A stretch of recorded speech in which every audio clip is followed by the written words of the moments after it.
దేవుని నామానికి వందనాలు, మహిమ కలుగునుగాక. మీ అందరికి కూడా వందనాలు తెలియజేసుకుంటూ ఉన్నాను. ప్రియులారా, మనము యేసు ప్రభువు వ్యక్తిగా శ్రేష్ఠుడు అనే అంశములో చిట్ట చివరి భాగానికి వచ్చాం. 1వ అధ్యాయము నుంచి 7వ అధ్యాయము చివరి వరకు కూడా యేసు ప్రభువు ఒక వ్యక్తిగా శ్రేష్ఠుడు, ప్రవక్తల కన్నా శ్రేష్ఠుడు, దేవదూతల కన్నా శ్రేష్ఠుడు, మోషే కన్నా శ్రేష్ఠుడు, అహరోను కన్నా శ్రేష్ఠుడు, ప్రధాన యాజకుని కన్నా శ్రేష్ఠుడు అనే విషయాన్ని చూస్తూ చివరిగా he is superior to the high priest of the Old Testament in the order of Aaron. అహరోను యొక్క క్రమములో వచ్చినటువంటి ప్రధాన యాజకుని కన్నా శ్రేష్ఠుడు అనే విషయములో మనం ఇప్పుడు చివరి భాగానికి వచ్చాం. ఇక్కడ మెల్కీసెదెకును గురించి మాట్లాడుతూ ఉన్నాడు. మెల్కీసెదెకు క్రమములో యేసు ప్రభువు శ్రేష్టమైన ప్రధాన యాజకుడు అనే విషయాన్ని వివరిస్తూ 3 ఆర్గ్యుమెంట్స్ ప్రజెంట్ చేస్తాడు. 3 వాదనలు వినిపిస్తాడు. ఒక వాదన హిస్టారికల్ ఆర్గ్యుమెంట్, చారిత్రకమైన వాదన. రెండవ వాదన థియలాజికల్ ఆర్గ్యుమెంట్, థియలాజికల్ వాదన. ఇప్పుడు మనం చూడబోయేది మూడవది ప్రాక్టికల్ ఆర్గ్యుమెంట్. సో ఇక్కడ ఈ ప్రాక్టికల్ ఆర్గ్యుమెంట్లో 7వ అధ్యాయం హెబ్రీ పత్రిక 20 నుండి 28 వచనాల వరకు మనము చూడబోతూ ఉన్నాం. నేను మీకు ముందుగా అవుట్లైన్ ఇస్తాను. సో ఇక్కడ ఈ అధ్యాయం అంతట్లో, మరి ముఖ్యంగా ఈ భాగములో మనము గమనిస్తున్నది ఏమిటంటే the superiority of the new priesthood. అంటే 8వ అధ్యాయములో నుంచి యేసు ప్రభువు యొక్క యాజకత్వము ఎంత శ్రేష్టమైనదో వివరించబోతూ ఉన్నాడు. సో ఈ ఆఖరి భాగం ఎలాంటిదంటే it's like A bridge between high priest and the priesthood. అంటే యేసు ప్రభు ప్రధాన యాజకుడి కన్నా శ్రేష్ఠుడు అని చెప్తూ 8వ అధ్యాయంలోంచి యేసు ప్రభు యొక్క ప్రధాన యాజకత్వము క్రొత్త నిబంధన క్రింద మరి శ్రేష్టమైనది అని చెప్పబోతూ ఉన్నాడు. సో ఈ రెండింటిని కలపడానికి ఈ 3వ భాగాన్ని వాడుకున్నాడు. కనుక ఈ 3వ భాగములో 8వ అధ్యాయము యొక్క ఉపోద్ఘాతంగా చూడవచ్చు. అలాగే యేసు ప్రభువు ఒక వ్యక్తిగా శ్రేష్ఠుడు అనే విషయం యొక్క ముగింపు కూడా మనము ఈ 20 నుంచి 28 వచనంలో మనము చూడగలం. హెబ్రీ పత్రిక రచనలో if you see observe the structure of the epistle of Hebrews, దాని యొక్క నిర్మాణాన్ని మనం గమనిస్తే ఈ గ్రంథకర్త ఈజ్ వెరీ కాన్షియస్. అంటే చాలా స్పృహతో తాను తర్వాత చెప్పబోయే దానిని ఇప్పుడు చెప్తున్న దాన్ని ముగిస్తూ దానికి లింక్ చేస్తూ వస్తాడు. అదే మనం గమనిస్తూ వచ్చాం. ఇప్పుడు అదే ఇక్కడ కూడా మనం చూడబోతూ ఉన్నాం. ఇందులో సుమారుగా 6 విభాగాలు చూస్తాం. ఈ 3వ భాగంలో 6 విభాగాలు. మొదటిది 7వ అధ్యాయం 20 నుంచి 22 వచనాలు. దేవుడు ఒట్టు పెట్టుకున్నందు వలన యేసుక్రీస్తు శ్రేష్టమైన యాజకుడు. Jesus is superior as high priest because of God's oath.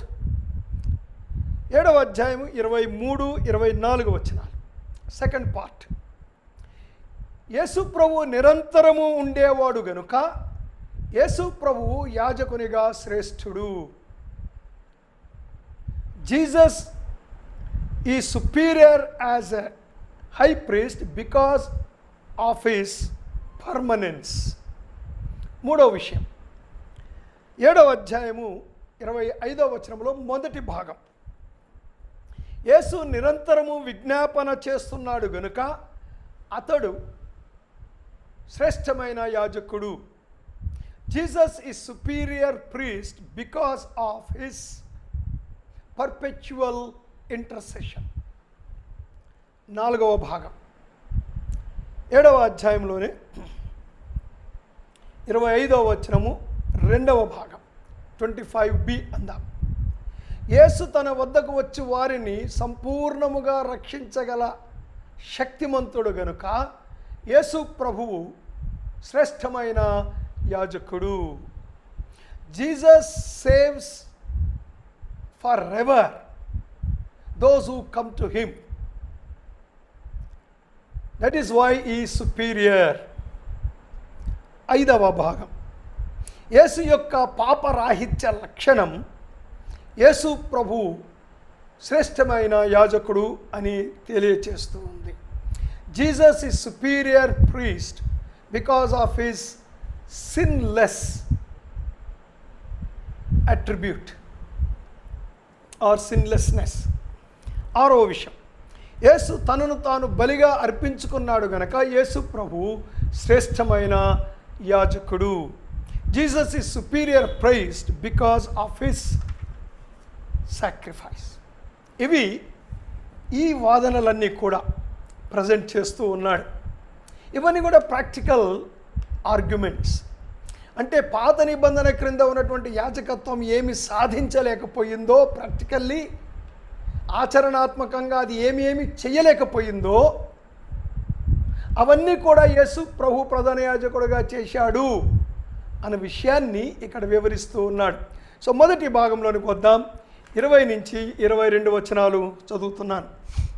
Hebrew పత్రిక 7వ అధ్యాయము 20 నుంచి 22. మరియు ప్రమాణము లేకుండా యేసు యాజకుడు కాలేదు గనుక ఆయన మరి శ్రేష్టమైన నిబంధనకు పూటకాపాయెను. వారైతే ప్రమాణము లేకుండా యాజకులగుదురు గాని ఈయన నీవు నిరంతరము యాజకుడవై ఉన్నావని ప్రభు ప్రమాణము చేసెను.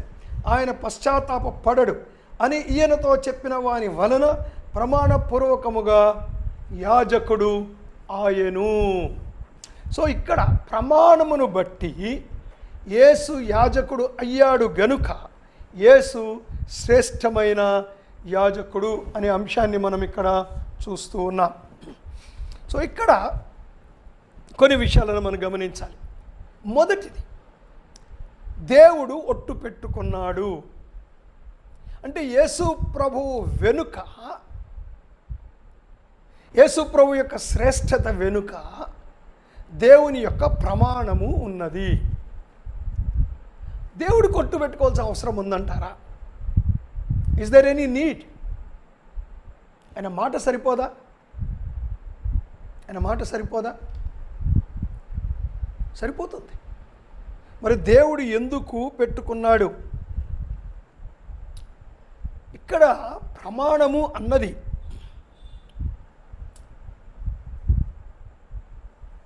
మనము 2 విషయాలను నిర్ధారిస్తూ ఉంది. 2 విషయాలు. అదేంటంటే, ఒట్టు it is confirming the permanence and the perpetuality of Jesus' work. చూడండి, దేవుడు అహరోనును ప్రధాన యాజకుడిగా నిర్ణయించినప్పుడు దేవుడు ఒట్టు పెట్టుకోలేదు. దాని అర్థం ఏంటంటే, దేవుడు ముందుగానే నిర్ణయించుకున్నాడు అహరోను యొక్క యాజకత్వము కొనసాగే యాజకత్వము కాదు, ఇట్స్ టెంపరరీ. అహరోను యొక్క యాజకత్వము అది తాత్కాలికమైనదే. అది ఒక రోజున బ్రేక్ అవ్వాల్సిందే, అది ఒక రోజున ఆగిపోవలసిందే అని దేవుడు ముందుగానే తాను ఉద్దేశించాడు అని మనం చెప్పుకోవచ్చు. లేదా దేవుడు ఆ రీతిగా ఉండాలని ఇష్టపడ్డాడు, భావించాడు. కనుకనే అహరోను దగ్గర ఒట్టు పెట్టుకోలేదు. సో అహరోను యాజకత్వము తాత్కాలికమైన టెంపరరీ ప్రీస్ట్హుడ్ ఎందుకు అయిందంటే it was not backed by the oath. ఒట్టు ద్వారా అది బలపరచబడలేదు. చూడండి, ఇక్కడ దేవుడు ఒట్టు పెట్టుకున్నాడు. ఎక్కడ? అబ్రహాము దగ్గర. ఇంతకుముందు మనం చూశాం, ఇది ఆల్రెడీ నేను దీని గురించి మాట్లాడాను. ఆదికాండం 22వ అధ్యాయము తెరిచి చదివి దాని గురించి మాట్లాడాను. ఇక్కడ మరొకసారి కొద్దిగా చెప్పుకుందాం. అదేంటంటే దేవుడు ఏమని అబ్రహాము ఇస్సాకును బలి ఇవ్వడానికి వెళ్ళినప్పుడు దేవుడు ఒక ఒట్టు పెట్టుకున్నాడు. ఏమని? నీ సంతానము వలన నీవు ఆశీర్వదించబడతావు, నీ సంతానం వల్ల లోకమంతా ఆశీర్వదించబడుతుంది అని అనేక విషయాలు చెప్తూ నీ సంతానము వలన అన్నాడు. నీ సంతానాల వలన అనలేదు. సో ఇక్కడ నీ సంతానం వలన అంటే ఇస్సాకా కాదు, యేసు ప్రభువుని గురించి మాట్లాడాడు అని పౌలు భక్తుడు గలతీయ పత్రికలో దాని గురించి వివరిస్తాడు. సో ఒట్టు అనేది యేసు ప్రభువు అబ్రహాము గర్భమున వచ్చే మెస్సయ్య, ఆయన లోకమంతటిని ఆశీర్వదించబోతూ ఉన్నాడు. లోకంలోని అన్ని వంశముల వారు యేసు ప్రభు ద్వారా ఆశీర్వదించబడాలి అన్నది దేవుని సంకల్పము గనుక ఆయన ఒట్టు పెట్టుకున్నాడు. ఇక్కడ రెండవసారి ఒట్టు దేవుడు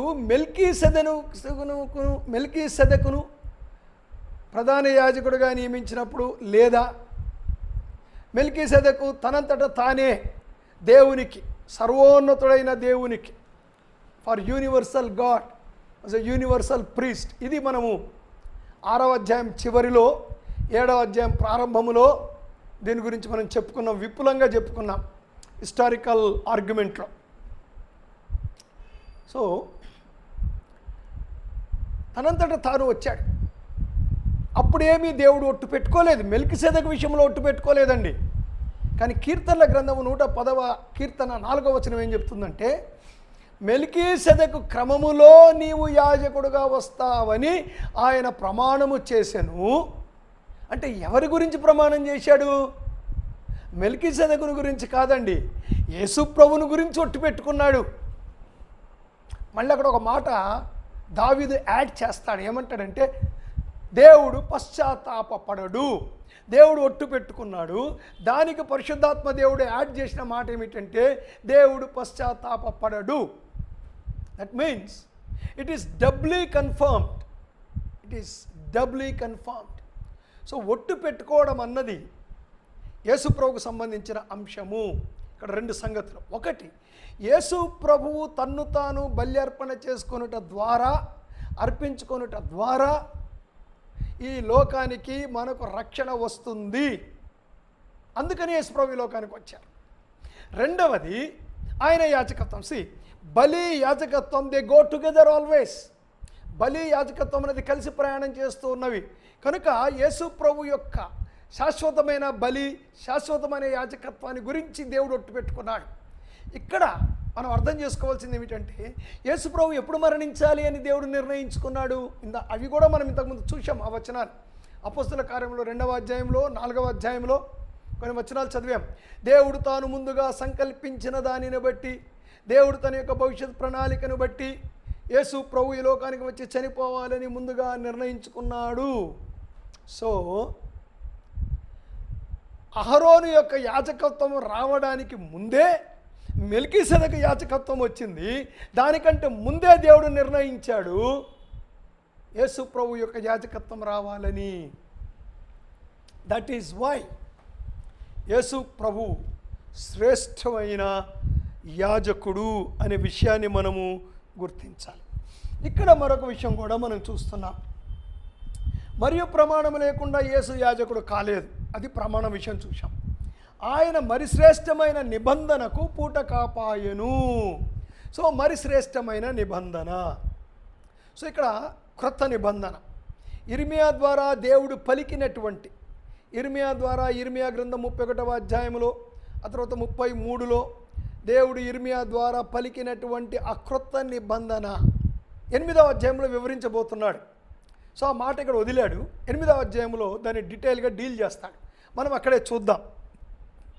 ఇక్కడ ఒక మాట వాడాడు, పూట కాపాయను ఈజ్ ఏ గ్యారెంటర్. పూట కాపు అంటే గ్యారెంటీ ఉండడం, పూట పడడం, గ్యారెంటీగా ఉండడం. అంటే యేసు ప్రభువు he is the mediator and also guarantor. Is the mediator also guarantor. ఆయన మధ్యవర్తి మరియు పూట కాపు. ఈ పూట కాపు అన్నది మనం అర్థం చేసుకోవాలంటే we can see a beautiful picture in Genesis. ఆది కాండములో ఒక చక్కటి ఒక రూపాన్ని మనం చూస్తాం. చూడండి, ఒక సంఘటనలో చూస్తాం. ఇది ఆది కాండము 43వ అధ్యాయం. ఆది కాండము 43వ అధ్యాయం.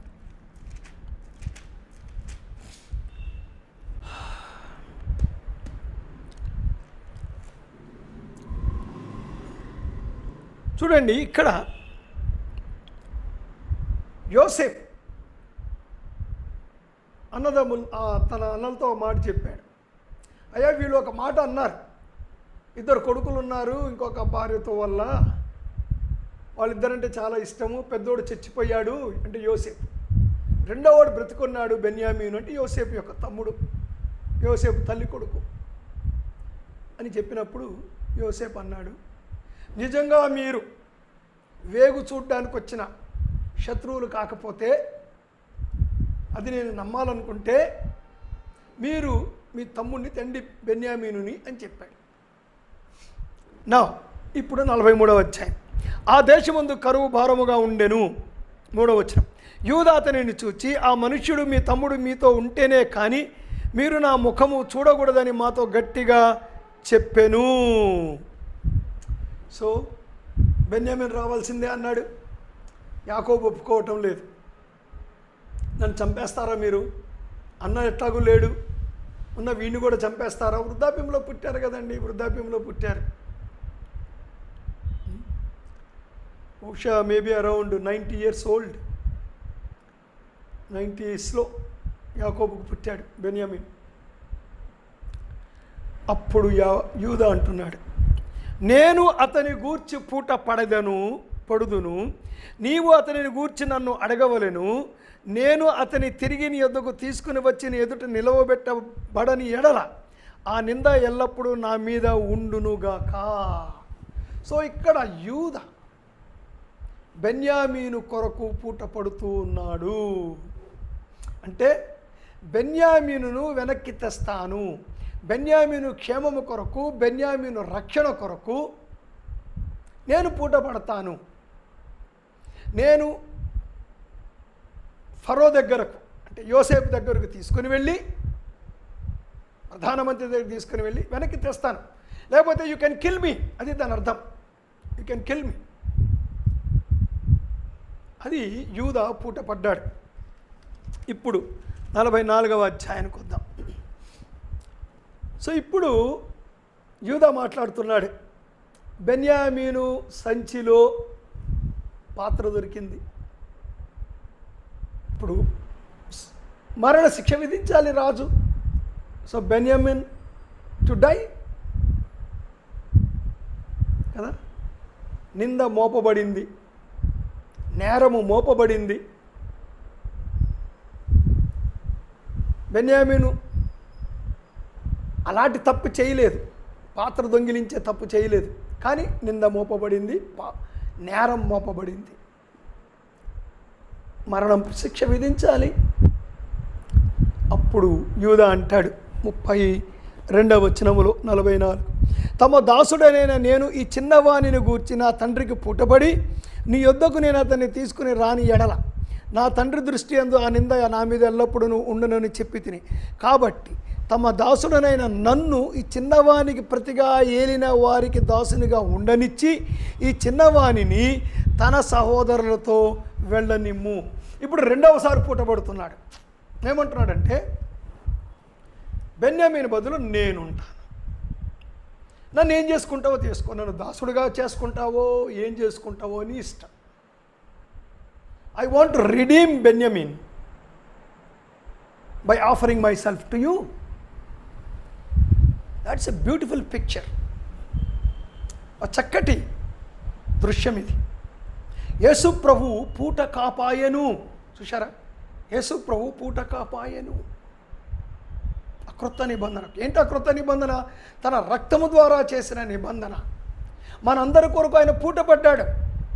ఇంకో మాటలో చెప్పాలంటే, ఆదాము చెయ్యనటువంటి పాపము చెయ్యని వారి మీద కూడా పాపము ఏలెను. రోమపత్రిక 5వ అధ్యాయం అండి. పాపము మన మీద మోపబడింది ఆయన మన స్థలములో. That is why he is superior priest. ఏ ప్రధాన యాజకుడు కూడా పూట పడలేదు, పూట పడలేడు. పూట పడాలనుకున్నా అది నిష్ప్రయోజనం. It is possible only with Christ. పూట పడెను. చూశారండి? సో ఇక్కడ ఈ విషయాలు మనం చూస్తూ ఉన్నాం. కనుక యేసు ప్రభు యొక్క రక్తము చేత చెయ్యబడిన ఈ క్రొత్త నిబంధన. సో ఇది ఈ యేసు ప్రభు యొక్క శాశ్వత యాజకత్వము 2 విషయాలను మనకు చెప్తుంది. అంటే the permanence of his priesthood. ఆ 2 విషయాలు ఏమిటంటే, ఒకటి ఆయన రక్తం ద్వారా నిబంధన చేయబడింది అనే విషయం, అనగా ఆయన మన కొరకు రక్తము కార్చాడన్న విషయం ఒకటి. రెండవది, ఆయనకు మన కొరకు నిరంతరం విజ్ఞాపన చేస్తూ ఉన్నాడు. ఆ తర్వాత చూస్తాం. So the perpetual sacrifice and perpetual intercession. So ఈ ఒట్టు పెట్టుకొనుట, పూట కాపాగుట, ఇవన్నీ కూడా దాని విషయం. అందుకే ఇక్కడ అంటాడు, వారైతే ప్రమాణము లేకుండా యాజకులు అవుతారు, కానీ ఈయన నీవు నిరంతరము యాజకుడవి ఉన్నావని ప్రభు ప్రమాణము చేసెను, ఆయన పశ్చాత్తాపపడడు. సో యేసు ప్రభు వారు ప్రమాణపూర్వకముగా యాజకుడయ్యాడు. అది మొదటి విషయం. రెండవ సంగతికి వద్దాం. యేసు నిరంతరం ఉండేవాడు గనక యేసు శ్రేష్టమైన యాజకుడయ్యి. ఆయన నిత్యం ఉండేవాడు. 23, 24 వచనాలు చదువుతున్నాను. మరియు ఆ యాజకులు మరణము పొందుట చేత ఎల్లప్పుడూ ఉండసాధ్యము కానందున అనేకులు అయిరి, కానీ ఈయన నిరంతరం ఉన్నవాడు కనుక మార్పు లేని యాజకత్వము కలిగినవాడు ఆయను. That is why is superior. మార్పు లేని యాజకత్వము అంటే పర్పెచువల్ ప్రీస్ట్హుడ్, నిరంతరము ఉండేది, మార్పు అవసరం లేదు. అంటే శాశ్వతమైనది. ఇక్కడ చూడండి, అనేకులైరి అంటాడు. అనేక మంది ప్రధాన యాజకులు కావాల్సి వచ్చింది వాళ్ళకి. జూయిష్ హిస్టారియన్ జోసిఫస్ ఆయన లెక్కల ప్రకారము ఆయన అంటాడు, అహరోను నుండి AD 70 వరకు 83 మంది ప్రధాన యాజకులు మారారు అని ఆయన లెక్క కట్టాడు. మరి ఆయన లెక్క దేని మీద ఆధారపడిందో మనకు తెలియదు. But the last priest was Phinehas ben Samuel. So 67 నుంచి 77 వరకు వాజ్ ద లాస్ట్ ప్రీస్ట్. అయితే టాల్ముడ్ అంటే రబ్బానిక్ లిటరేచర్, టాల్ముడ్ ఏం చెప్తుందంటే, మొదటి దేవాలయానికి చెందిన యాజకత్వములో అంటే ఫస్ట్ టెంపుల్ ప్రీస్ట్స్ 18 మంది ఉన్నారని,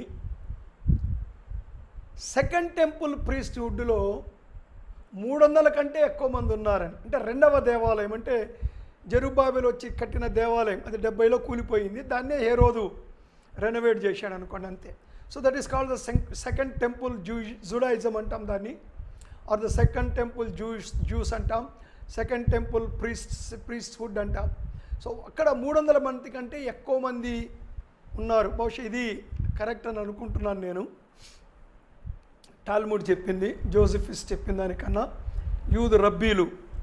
సో ఏదైతేనేవండి, చాలామంది వాళ్ళు అనేకులైరి. Here only Christ. ఎందుకు అనేకులయ్యారు? ఎందుకంటే వాళ్ళు చచ్చిపోయారు.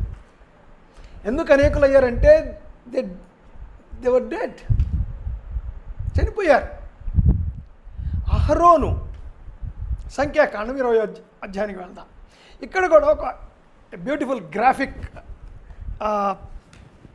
ఇలస్ట్రేషన్, ఒక చక్కటి పిక్చర్ మనం ఇక్కడ చూస్తాం. ఇక్కడ కూడా సంఖ్యాకాండములో అహరోను చనిపోతున్నాడు. చచ్చిపోయినాయండి, ఎంతమంది చనిపోలేదు? What is the speciality? 20వ అధ్యాయానికి వద్దాం. సంఖ్యాకాండం 20వ అధ్యాయం.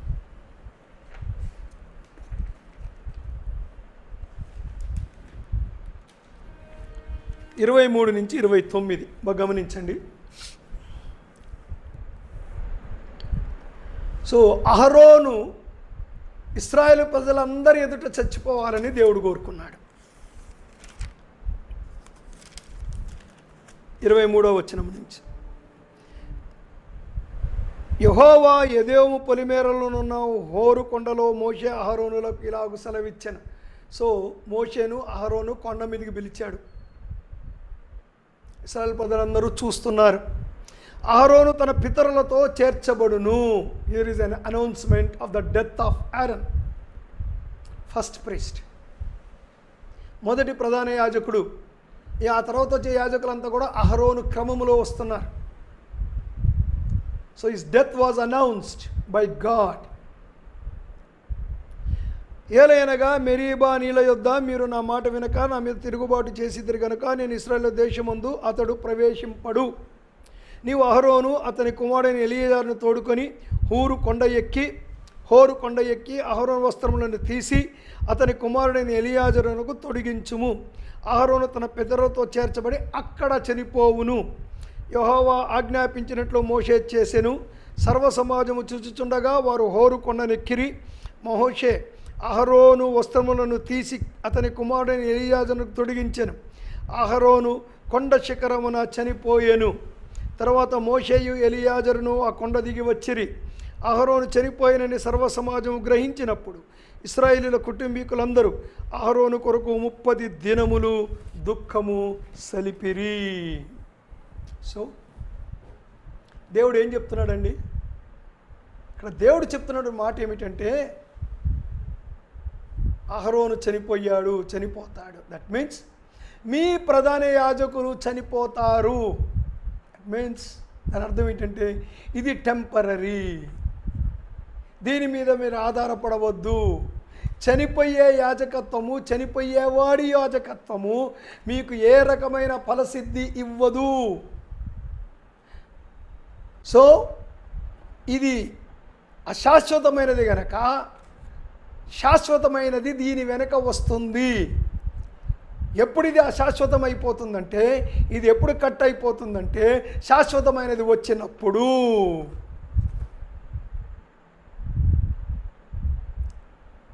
అంటే అహరోనును ప్రధాన యాజకుడుగా అహరోను ఉన్నప్పుడే దేవుడు ఇది అశాశ్వతము అనే విషయము, చనిపోవలసిందే, అనేకులు రావలసిందే అనే విషయాన్ని ఇశ్రాయేలు ప్రజలకు తేటగా చెప్పాడు. అంతేకాదు అహరోను వస్త్రాలు తీసి ఎలియాజరుకి వేశాడు. సో ఆ వస్త్రాలు అలా మారుతూనే పోతాయి. చివరికి వస్త్రాలు కూడా ఏమండి చీకిపోతాయి. So this priesthood is temporary. ఇది అనేకులు వచ్చారు. సో అహరోను యొక్క యాజకత్వము చనిపోయే యాజకత్వం అని చెప్పాడు. అంతేకాదండి, ఆ తర్వాత మోషే కూడా చనిపోయాడు కొండ మీద. అంటే మోషే తెచ్చిన పాత నిబంధన కూడా ఒక రోజున పోయేదే. క్రొత్త నిబంధన రావాల్సిందే, క్రొత్త యాజకత్వం రావాల్సిందే. So it was a graphic or picturization of what God is going to do. దేవుడు చాలా ఒక ఎనాక్ట్మెంట్లో, ఒక చారిత్రక సంఘటన ద్వారా అండి భవిష్యత్తులో జరిగే అంశాన్ని ఇశ్రాయేలు ప్రజలకు అప్పుడే తెలియచేశాడు. సో ఇక్కడ మనం గమనించవలసింది రెండు సంగతులు, ఇశ్రాయేలీయులు నేర్చుకోవాల్సింది రెండు ఒకటి, అహరోను ప్రవేశించలేదు, మోషే కూడా ప్రవేశించలేదు. సో ఇశ్రాయేలు ప్రజలారా, అహరోను యాజకత్వము మీకు శాశ్వతత్వాన్ని ఇవ్వదు. అహరోను యాజకత్వము మీకు సంపూర్ణమైన రక్షణను, శాశ్వతమైన రక్షణను దయచేయదు, ప్రసాదించలేదు. అలాగే ఈ నిబంధన, ప్రస్తుతం మీరు ఏ నిబంధన క్రింద అయితే ఉన్నారో ఆ నిబంధన కూడా మీకు శాశ్వతమైన సంపూర్ణమైన రక్షణను ఇవ్వలేవు అనే విషయాన్ని వివరిస్తాడు గనక, సంపూర్ణమైన రక్షణను సిద్ధింప చెయ్యగలిగే ప్రధాన యాజకుడు రావాలి, ఆయనే క్రీస్తు ప్రభువు. This is the superiority of Christ, Yesu ప్రభు యొక్క శ్రేష్టత. అందుకే ద హెబ్రీ పత్రిక full of Christology, it's a క్రిస్టలాజికల్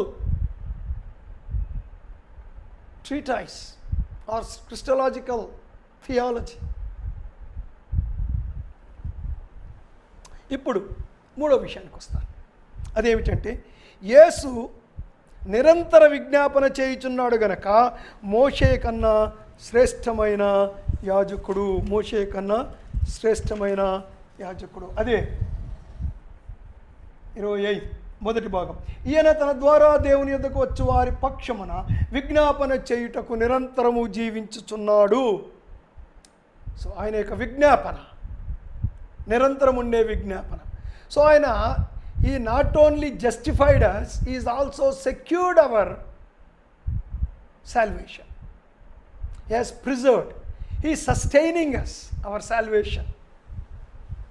so రక్షణ, ఎలాంటి రక్షణ అంట చూశారండి? విజ్ఞాపన చేయుటకు, తన ద్వారా దేవుని యొద్దకు వచ్చు వారిని, ఈ ప్రధాన యాజకుడి ద్వారా దేవుని దగ్గరకు వచ్చి రావడానికి వాళ్ళు శాశ్వతమైన విజ్ఞాపన చేయటం లేదు, ఎందుకంటే వాళ్ళు చచ్చిపోతున్నారు. అందుకే మత్తయి సువార్త 10వ అధ్యాయంలో ఇలా అంటాడు ప్రభువారు. చాలా చక్కటి వచనం చూడండి. మత్తయి సువార్త 10వ అధ్యాయంలో 32-33 వచనాలు.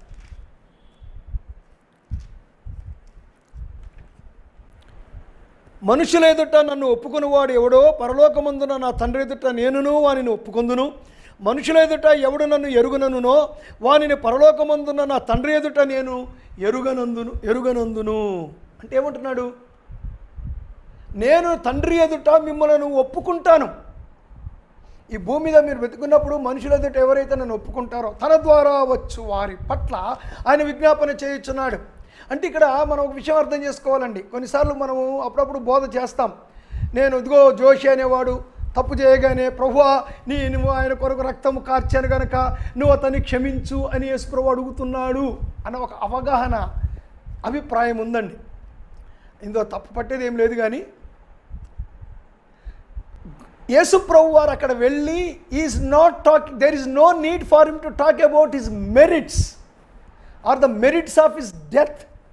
ఎందుకంటే ఆయన యొక్క బలియాగము అంగీకరించబడింది. అంగీకరించబడిన తర్వాత మళ్ళీ నా బలియాగం ఎంత గొప్పదో అని చెప్పుకునే అవసరం లేదు. యేసు ప్రభు భూమి మీద ఒక వ్యక్తిని శాశ్వతంగా రక్షించిన తర్వాత అతని యొక్క రక్షణ కోల్పోడు గనక అక్కడ విజ్ఞాపన అంటే అర్థం ఏంటంటే అండి, ఇక్కడ మనం గుర్తించాల్సింది, he himself is an intercession. He himself is an intercession. Yes, we don't know ఆయన ఇంటర్సెషన్ ఎలా ఉంది అన్నది మనమేం ఊహించలేమండి. ఒకవేళ ఇక దేవుడు ప్రతి ఒక్క వ్యక్తి కొరకు విజ్ఞాపన చేస్తూ పోతుంటే ఇంత పెద్ద లోకంలో ఇన్ని కోట్ల మంది విశ్వాసుల్లో క్షణక్షణము ఎంతమంది పడిపోతుంటారో, లేస్తుంటారో, ఎంతమంది ఎలా ఎన్ని జరుగుతుంటాయో కెన్ యూ ఇమాజిన్ దట్? ఇక్కడ ఏమంటాడంటే, ఆయన వెళ్ళి తండ్రి కుడి పార్శ్వమున కూర్చున్నాడు. ఇంతకుముందు మనం చాలాసార్లు దీని గురించి నేను వివరించాను. తండ్రి కుడి పార్శ్వమున కూర్చొని విజ్ఞాపన చేస్తున్నాడు అంటే అర్థం ఏంటంటే, he is representing us totally. అంటే నేను ఇక్కడ ఉన్నాను కనుక మీరు నాతో పాటు ఉంటారు అనే విషయాన్ని చెప్తూ ఉన్నాడు. అది నిరంతరం ఉండేటువంటిది. అందుకే పౌలు రోమపత్రికలో ఇలా అంటాడు చూడండి. రోమపత్రిక 8వ అధ్యాయం 33 నుంచి 36. దేవుని చేత ఏర్పరచబడిన వారి మీద నేరము మోపువాడు ఎవడు?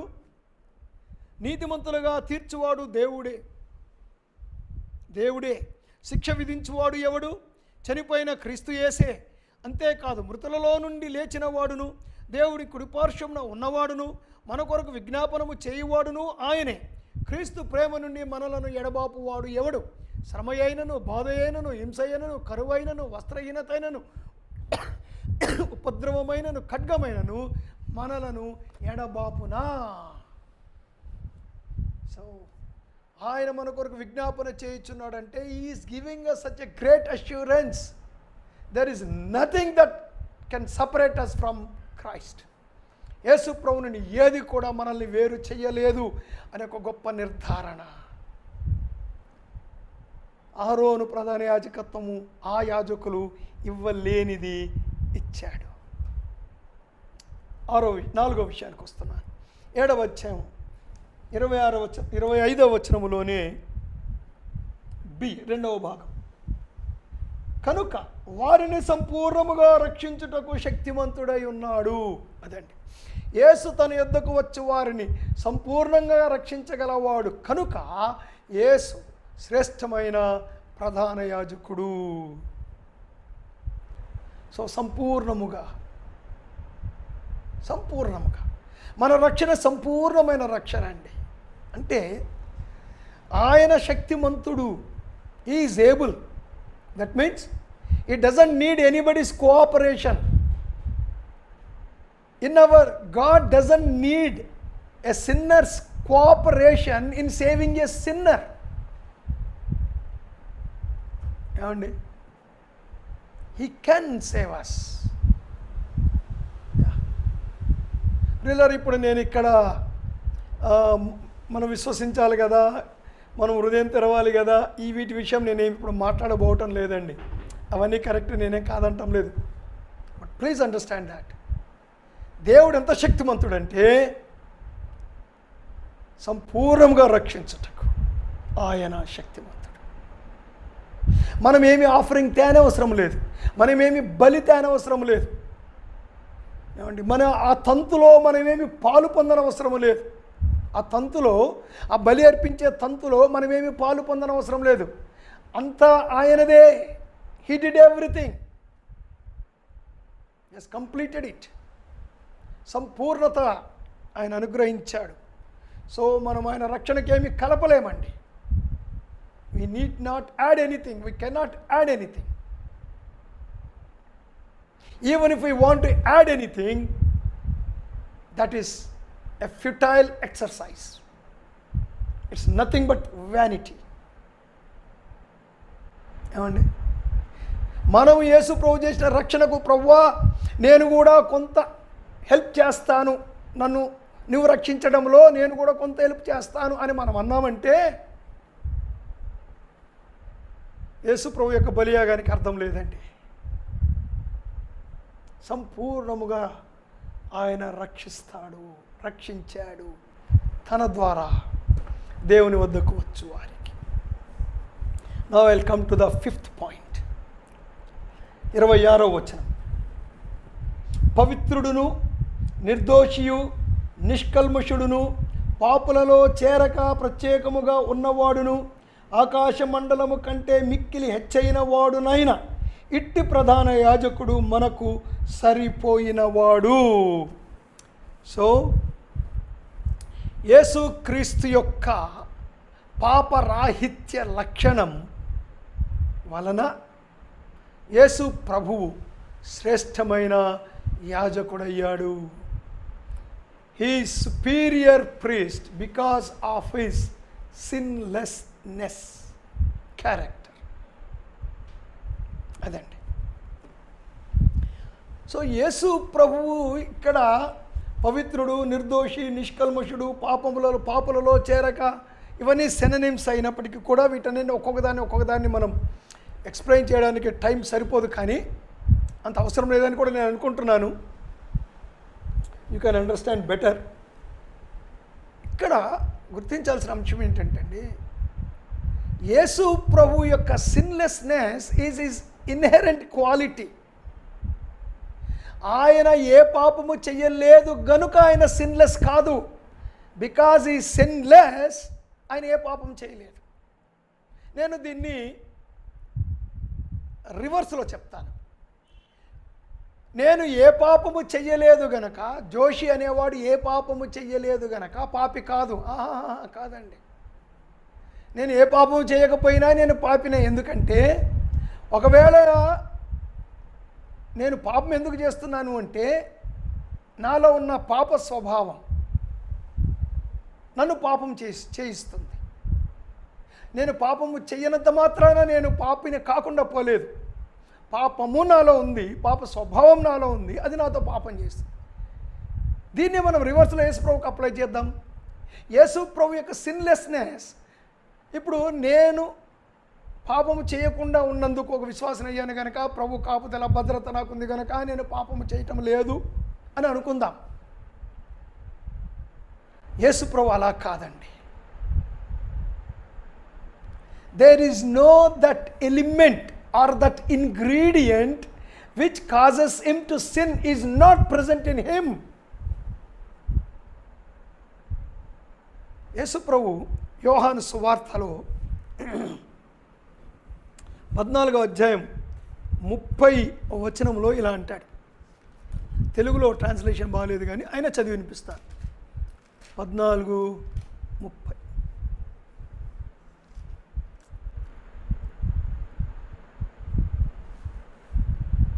ఈ లోకాధికారి వచ్చుచున్నాడు, నాతో వానికి సంబంధం ఏమీ లేదు. ఈ లోకాధికారి వచ్చుచున్నాడు, నాతో వానికి ఏ సంబంధము లేదు. ఇంగ్లీష్లో ఏముంటుందంటే, the ruler of the world is coming, he has nothing in me, he has nothing in me. సాతానుడు మన దగ్గరకు వచ్చినప్పుడు, he has so much in me. What is that so much? Old sin nature. చూశారండి? So వాడికి నాతో పాపం, నన్ను tempt చేసి నాతో పాపము చేయించడానికి వాడికి కావలసినది నాలో ఉంది, అది పాప స్వభావం. ప్రభు అంటున్నాడు, హీ హ్యాస్ నథింగ్ ఇన్ మీ. వాడికి ఏది కావాలో అది నాలో లేనే. He has nothing. That is called the impeccability of Christ. Impeccable. Yeah. లాటిన్లో పెకా అంటే పాపం, ఇంపెకబుల్ అంటే పాప రహితుడు. ఇంపెకబిలిటీ, పాపరాహిత్యం. అందుకని ఈ సుపీరియస్ ప్రీస్ట్హుడ్. ఆ అహరోను కానివ్వండి, ఆ తర్వాత వచ్చిన యాజకులు కానివ్వండి, వాళ్ళు తమ కొరకు కూడా బలి అర్పించాల్సి వచ్చేది. సో ఇక్కడ ప్యూరిటీ గురించి మాట్లాడితే, ఇక్కడ అంటున్నాడు కదండి, పవిత్రుడు, నిర్దోషి. మనము ఈ కాంటెక్స్ట్లోకి వెళ్దాం. యాజకుని యొక్క కాంటెక్స్ట్లోకి వెళ్ళి ఆ మాటల యొక్క అర్థం ఏంటో చూద్దాం ఒకసారి. లేవికాండము 2వ అధ్యాయం.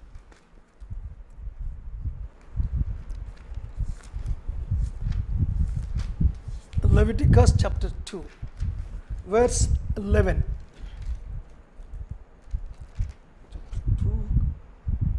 Sorry. This is not Leviticus. Sorry. ikkado vachanam marchipoyanu. Yeah. Chapter 11. లేవికాండము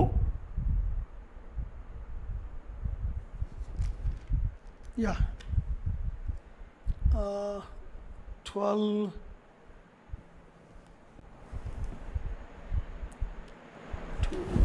Somewhere I missed the chapter, brothers. That's okay. I tell you what it is. So ఇక్కడ ఈ రిచువల్ రెండు ఉన్నాయండి. వాళ్ళు నిర్దోషి పవిత్రుడు అని అనడానికి రెండు ఉన్నాయి. ఒకటి రిచువల్ ప్యూరిటీ, రెండవది బాడీలీ ఇంటెగ్రిటీ. రెండు విషయాలు, ritual purity and bodily integrity. So what is ritual purity? Ritual purity అయితే ఏమిటంటే, ఒక యాజకుడు ఒక శవాన్ని ముట్టుకుంటే అపవిత్రుడైపోతాడు. సో ఈ యాజకుడు పవిత్రంగా ఉన్నాడు అనడానికి రుజువు ఏంటంటే శవాన్ని ముట్టుకోలేదు కనుక ఇతడు పవిత్రుడు. అందుకే యేసుప్రభువు వారు చెప్పిన మంచి సమరయుడు కథలో ఆ లేవీయుడు కానీ యాజకుడు కానీ ఆ శవం దగ్గరకు పోలేదు, ఎందుకు ముట్టుకుంటే అపవిత్రులు అయిపోతారు. వాళ్ళు ఇప్పుడు పవిత్రంగా ఉన్నారు. సో వాళ్ళు పవిత్రంగా ఉండాలంటే శవాన్ని ముట్టుకోకూడదు. ఏం పవిత్రత ఇది? What type of purity is this? Ritual purity. రెండవది ఏమిటంటే బాడీలీ ఇంటెగ్రిటీ. అంటే గుడ్డివాడు కానీ కుంటివాడు కానీ ఏమండి ఏలు వంకరగా ఉండడం కానీ లేదా గోరు లేచిపోయిన వాడు కానీ రకరకాల. ఈ రెండవ జూడాయిజంకి వచ్చేసరికి అండి, సెకండ్ టెంపుల్ జూడాయిజంకి వచ్చేసరికి అందులో రాస్తారు 143 లోపాలు ఎతికేవాళ్ళట. ఒక వ్యక్తి యాజకుడు అవ్వాలంటే 143 శరీర సంబంధమైన లోపాలు లేకుండా చూడాలట. That includes ritual and physical. Is perfect, is pure. అదండి. సో గుడ్డివాడు కానీ కుంటివాడు కానీ నడి మూకువాడు కానీ ఏంటంటో చాలా ఉన్నాయి అందులోపట, బైబిల్లో రాయబడి ఉన్నాయి. బట్ యేసు ప్రభుది రిచువల్ ప్యూరిటీ లేకపోతే ఫిజికల్ ఇంటెగ్రిటీ కాదండి. It is spiritual purity and the moral purity. That is why.